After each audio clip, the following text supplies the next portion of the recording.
Long a great moat guarding Britain, the English Channel remains one of the world's most treacherous crossings.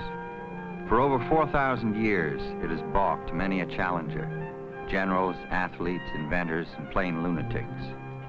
Representing the best and the worst in human ingenuity, they have launched or landed at the Dover Cliffs by boat, balloon, barrel, and bathtub.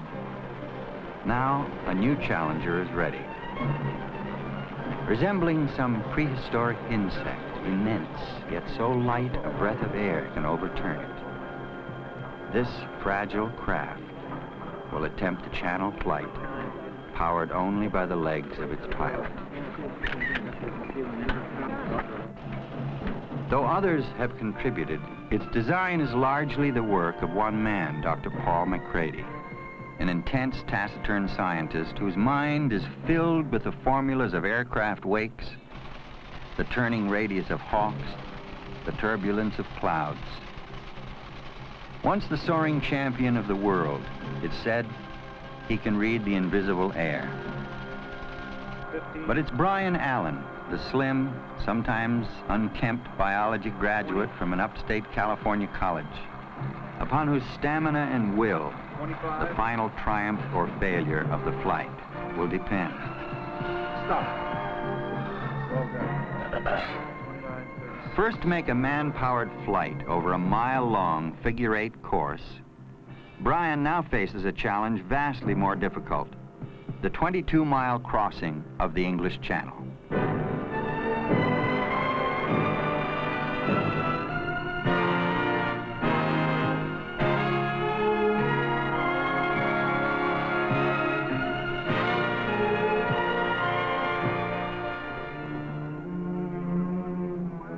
2 o'clock in the morning of June 12, the team is at work preparing the Albatross.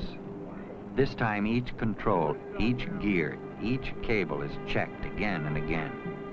The wing cleaned of condensation, which can add extra pounds to the plane's critical weight.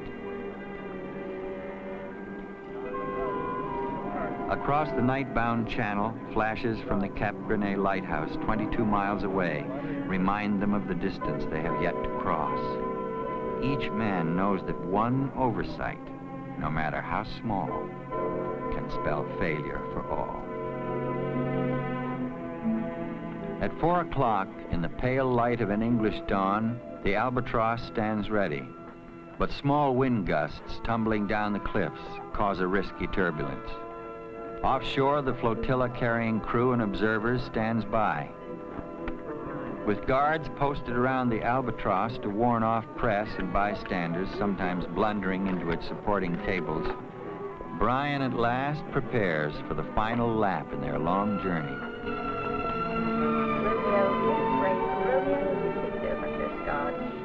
Would you go channel 10 and stand by?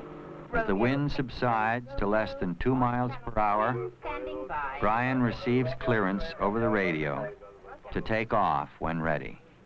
Okay, Brian, Zodiacs are in position. Anytime you feel it's good, go ahead. Okay, there's a bit of a lull now, so I'm going to go right now. Roger. It is 5:51 a.m.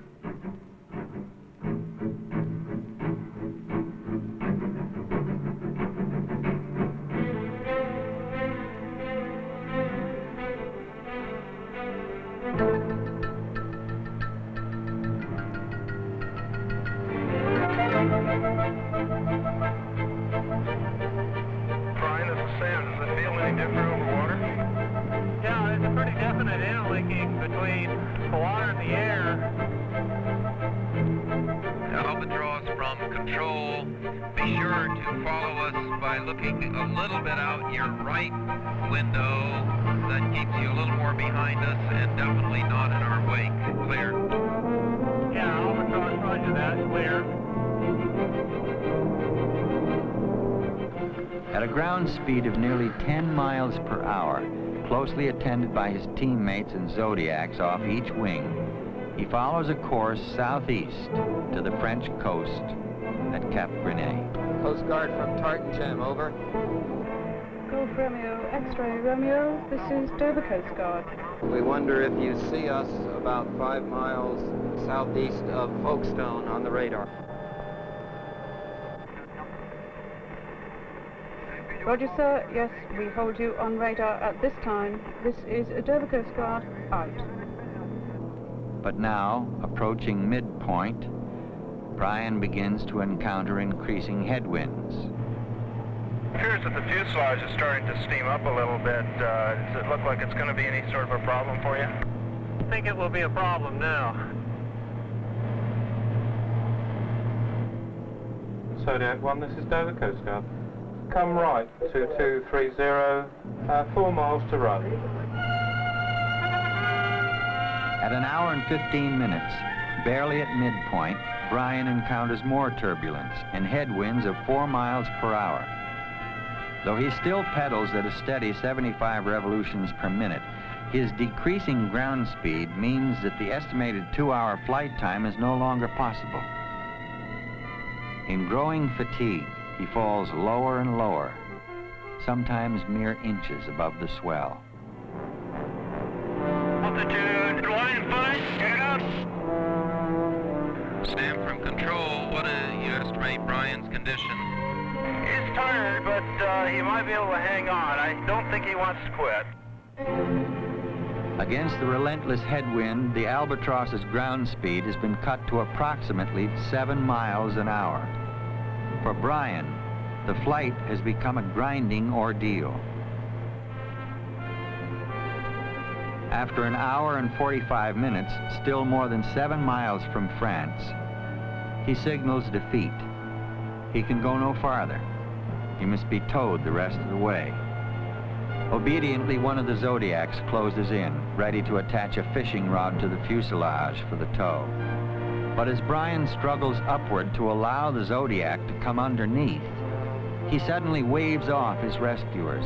At 15 feet, he has found less turbulence, decides to push on.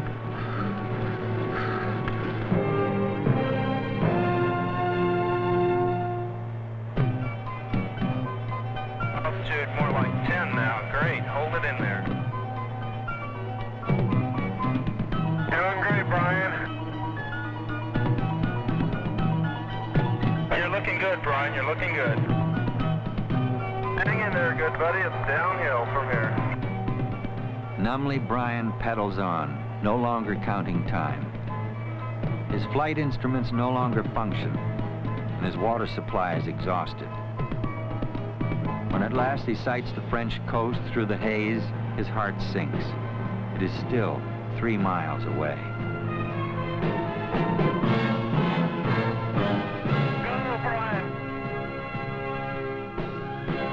For Brian, each moment now has become a victory.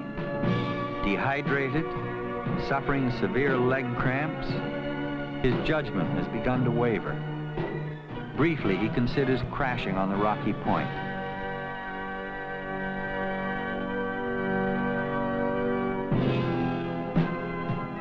Instead, he fights to save the Albatross from the turbulence that claws at it and nearly wrecks it a few feet offshore.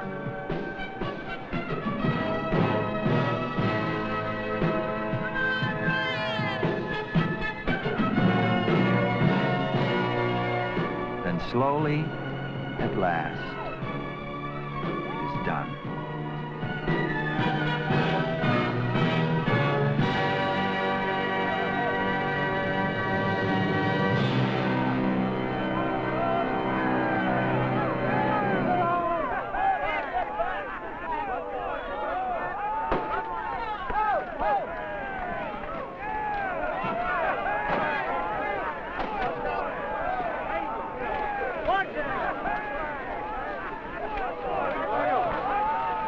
Well done. Where's Brian? Keep away. Come on, keep away from these people. What? Cable! Keep away from these people. Sir. Brian, Brian, grab this. Keep away from the cable. Get away. Jack, can you give it to him because the top's coming? Take it easy. I want the where's Ingrid? Okay, all right. Keep away from these cables. Yeah. All right, Brian. Let's back him up. Okay, but Do you view yourself as a historical figure? Right now I view myself as pretty tired. Brian Allen, Paul McCready, and all their talented team have won their triumph.